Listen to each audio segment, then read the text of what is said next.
عالم الجن والشياطين غامض جدا ومليان أسرار، لكن في معلومات نعرفها بشكل أكيد، زي مثلا إنهم زينا شعوب وقبائل، عندهم ملوك وقضاة، وعندهم كمان حكماء. حكماء الجن هم الأشخاص اللي عندهم علم كبير جدا في عالم الجن، لدرجة إن بيتم تلقيبهم بالملوك، ودايما بيحاول السحرة والروحانيين تحضيرهم علشان يقدروا يستفيدوا من العلم بتاعهم، أو على الأقل علشان يساعدوهم في السحر. في حلقة النهاردة هنتكلم عن واحد من أشهر حكماء عالم الجن، خليكم معانا.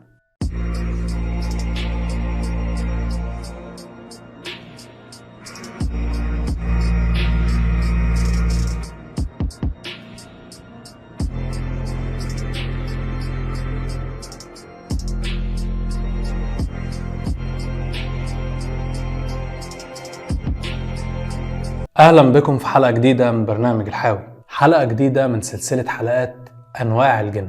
هنتكلم فيها عن رتبة جديدة في عالم الجن ما تكلمناش عنها قبل كده، اسمها الحكيم. حكيم الجن أو طبيب الجن هو شخص عنده علم كبير جدا في عالم الجن، لدرجة إن زي ما قلت لك بياخدوا لقب ملوك، ودايما بيحاول السحرة والروحانيين إنهم يحضروهم علشان يستفيدوا من العلم بتاعهم، أو على الأقل علشان يساعدوهم في السحر. في حلقة النهاردة هنتكلم عن واحد من أشهر حكماء عالم الجن، واللي حاول عدد كبير جدا من السحرة والروحانيين تحضيره علشان يستفيدوا من العلم بتاعه. حلقة النهاردة عن الحكيم يوناس. بيقولوا علشان تقدر تحضر الحكيم يوناس لازم تعمل صيام روحاني، والصيام الروحاني زي ما قلنا قبل كده هو الامتناع عن أكل كل شيء له روح أو خارج من روح. وبيفضل الساحر يكرر الدعوة الخاصة بيه عدد معين بعد كل صلاة، وعدد تاني بيكرره كتير جدا بالليل، وده العادي بتاع الروحانيين،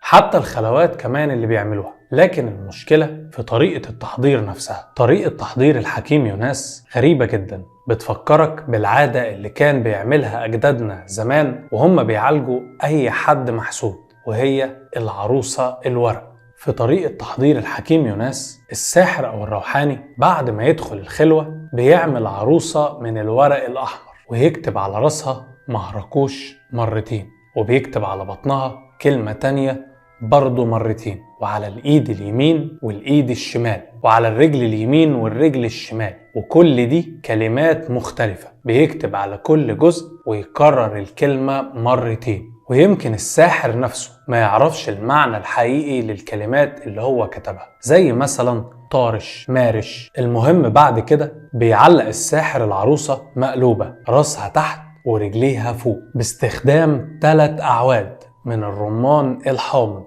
وبيجيب طشت من النحاس متبيض بالقصدير ويملاه مية ويحطه قدامه، ويبدأ يحضر البخور المطلوب اللي بيكون خليط من الجاوي والعود واللبان الذكر وغيره، ويبدأ يقول العزيمة أو القسم اللي كالعادة بيكون كله كلمات غريبة جدا محدش يعرف معناها الحقيقي. يعني الساحر بيقسم عليه بأسماء الملوك العلوية أو الأملاك السبعة، زي مثلا سمسمائيل، وفي النهاية كالعادة الواحة الواحة، الساعة الساعة، العجل العجل. مفيش حد يعرف حقيقة الوحى، لكن السحرة والروحانيين اللي دايما بيحللوا كل حاجة علشان يضحكوا على الناس بيقولوا إن كلمة الوحى هي كلمة مستوحاة من الواحة، وهي عبارة عن أمر سيدنا سليمان عليه السلام لما أمر الجن بمطاردة الشياطين في الجبال والواحات والوديان. طبعا ده تفسير غير منطقي، لأن الواحة دي بتستخدم برضو في تحضير الشياطين نفسهم، وكمان مفيش أي دليل أكيد على الأمر اللي بيقولوا عليه بتاع سيدنا سليمان عليه السلام. كلمة العجل هي اللي ممكن يكون معناها واضح ومنطقية شوية، لأن بيقولوا معناها التعجيل أو سرعة الحضور بمعنى أصح. فمن خلال الكلمة دي الساحر بيطلب من الشياطين سرعة الحضور. أما بقى الساعة فدي شرحها يطول جدا، هنعمل عنها حلقة خاصة لوحدها علشان أثبت لك فيها إن حتى الكلمات البسيطة اللي ممكن نكون فاكرين إنها سهلة أو ملهاش معنى، هي في الحقيقة كلمات غامضة ومريبة. المهم لو العروسة اتعلقت صح والعزيمة والقسم اتقالوا واتنفذوا صح والبخور كان مظبوط، بيبدأ شخص يظهر من الطشت اللي فيه المية ويخرج ويقف قدام الساحر. مواصفاته أو شكله زي الإنسان بالظبط، كأنه طفل عنده 6 سنين، لكن طوله ذراع واحد فقط، فصيح اللسان، ويقال إنه صديق وفي جدا. فبيبدأ الساحر يديله الإذن علشان يقعد قدامه ويبدأ يسأله على أي حاجة هو عايزها. فبيبدأ الساحر يديله الأمر علشان يقعد قدامه ويبدأ يطلب منه أي حاجة هو عايزها، سواء كان أي معلومة في الطب أو الجلب أو استخراج الكنوز أو حتى معرفة الأخبار والخبايا. ومش كده وبس، دول كمان بيقولوا إن الحكيم يوناس بيقدر يتصرف في 1203 تصريف يعرفهم الخاصة فقط. نبدأ بقى التعليق على كل الكلام ده بإن السحر كفر والساحر كافر، ومفيش أي حاجة اسمها تحضير جن مسلم. اللي بيتم تحضيرهم دول شياطين، لأن دايما بيكون لهم مقابل أو بيحتاجوا منك خدمات بعدين، وبيقدروا يستغلوا الساحر كويس. لكن مفيش أي حاجة تخلي الجن المسلم يحضر ويعمل عهد مع إنسان، والنقطة دي اتكلمنا فيها كتير جدا قبل كده. ثانيا، مفيش أي حاجة اسمها علم من شيطان، لأن الرسول عليه الصلاة والسلام قال إن الشيطان كذوب. علشان كده ما ينفعش نصدق أي كلام نسمعه منه، لأن حتى زمان في فترة انتشار السحر واعتماد الناس على الشياطين، لما كان الشيطان بيطلع علشان يسترق السمع ويرجع يبلغ الساحر بالأخبار، كان بيغير في الكلام اللي سمعه ويبلغ الساحر بمعلومات غلط، مع إن فيه بينهم عهد.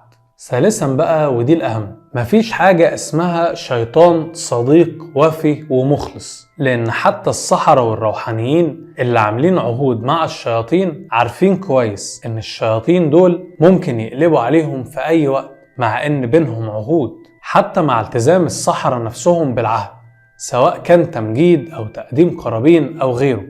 لكن الشيطان ملوش عهد، أهم حاجة عنده إنه يوصل الإنسان للكفر. قبل ما ننهي الحلقة خلينا أقولك إن في ناس تانية بيقولوا إن الحكيم يوناس لا يتم تحضيره، وإنه ممكن يحضر فقط في مندل الحكيم فأطش لعلاج الأمراض. أما بقى الحكيم فأطش فده ممكن نبقى نتكلم عنه في حلقة جديدة لوحده. دي كانت حلقتنا النهاردة عن واحد من أشهر حكماء عالم الجن، يوناس الحكيم، اللي السحرة والروحانيين بيحاولوا يحضروه دايما علشان يستفيدوا من العلم الكبير اللي عنده.